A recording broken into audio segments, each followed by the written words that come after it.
Hi நண்பர்களே, bond தன் மனைவிமார்களோட காட்டுக்கு போனார்ல, அந்த செய்திய பணியாட்கள் அஸ்தினாபுரத்துல சொன்னப்போ அரண்மனையே அழுதது. தன் தம்பி பாண்டு தவ வாழ்க்கை மேற்கொண்டுட்டான்கிற செய்தியை கேட்ட திருதராஷ்டிரன் புலம்பி அழுதார். நாட்டு மக்களும் இனி நமக்கு நல்ல மன்னர் இல்லையேன்னு துக்கமடைஞ்சாங்க. ஆனா காட்டுல பாண்டு ரொம்ப சீக்கிரமா தன்னை முழு தவ வாழ்க்கைக்கு அர்ப்பணிச்சார். அங்கிருந்த முனிவர்கள் அவரை ரொம்ப அன்பா பார்த்துக்கிட்டாங்க.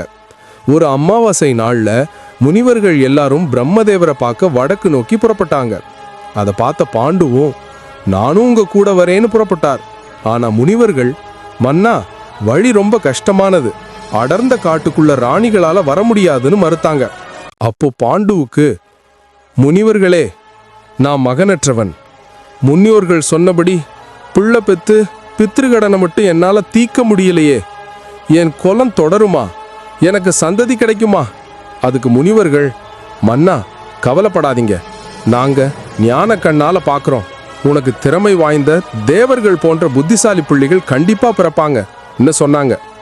இது கேட்ட பாண்டுவுக்கு ஆறுதல், ஆனா சாபம்.